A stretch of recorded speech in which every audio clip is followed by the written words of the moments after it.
بسم الله الرحمن الرحيم والصلاة والسلام على أشرف المرسلين. Salam alaikum, bonjour tout le monde. Aujourd'hui, on va voir ensemble le troisième exercice, toujours sur le module théorie de signal. On va voir l'exercice et on va faire sa solution, bien sûr, toujours avec la représentation des signaux particuliers sur le module traitement de signal. Dans cet exercice, on vous demande de tracer les signaux suivants. Vous avez x1 de t qui est égal à tri de t sur grand T, x2 de t qui est égal à 2 fois tri de t plus 1 sur 2, x3 de t qui est égal à 2 fois tri de t moins 1 sur 2, sachant que tri représente la fonction triangulaire. On passe la correction, bien sûr.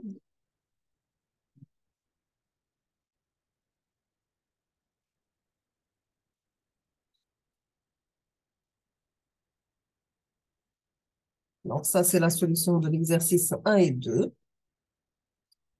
Voici la solution de l'exercice numéro 3. Donc, on a demandé de tracer les signes suivants. x1 qui est égal à tri de t sur grand T. La première des choses, il faut tracer notre signal x1 de t. Sachant que pour un signal tri de t plus grand T, il a une équation à la droite t en haut égale à 1 plus t sur grand T, l'intervalle entre moins t et 0, égale à 1 moins t sur grand T, l'intervalle de 0 à plus t. Bien sûr, toujours, si nous avons n'importe quel signal, la forme triangulaire, la forme x2 de t, pardon, qui est égal à a tri de t moins c sur grand T, sachant que a représente l'amplitude de notre signal, c, c'est le centre, et t, c'est la période de notre signal. Si vous avez un signal triangulaire d'amplitude égale à t, et dans période égale à t, donc il doit être le tracé l'intervalle entre moins t et plus t. Ici, nous avons un centre qui est égal à 0 avec une amplitude A qui est égale à 1. D'accord? On passe deuxième signal x2 de t, sachant que x2 de t est égal à 2 fois tri de t plus 1 sur 2. Sachant que 2 représente l'amplitude de notre signal, pour trouver le centre, on doit mettre t plus 1 égale à 0. Donc, automatiquement, on aura t égale à moins 1.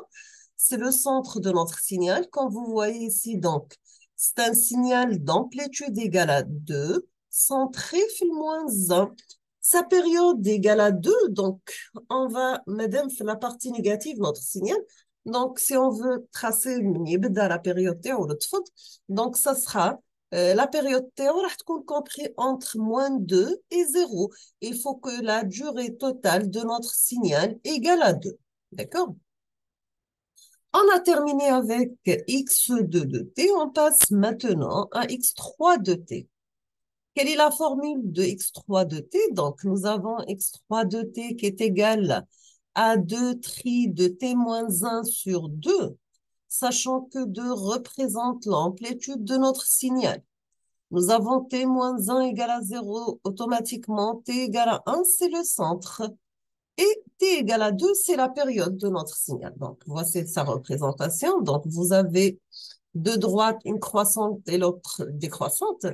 L'amplitude maximale égale à 2, le centre égale à 1 et la période égale à 2. D'accord?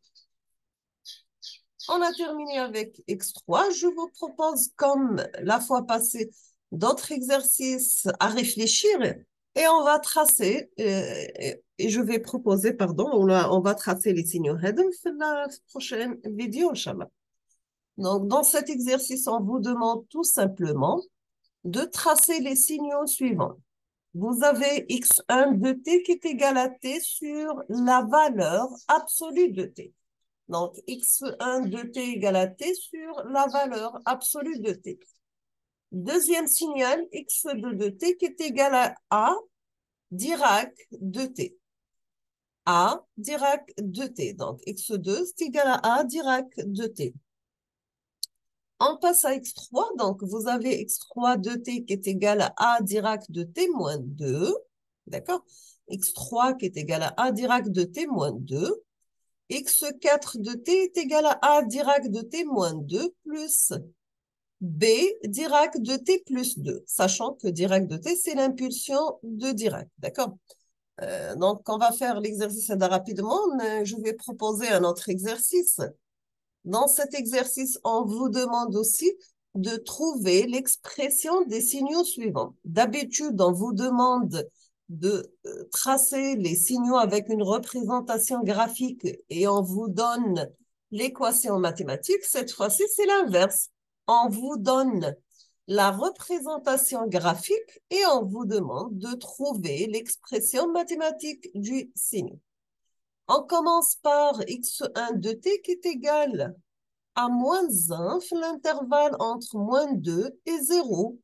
Il prend la valeur 1, l'intervalle entre 0 et 2. x2 de t, c'est a.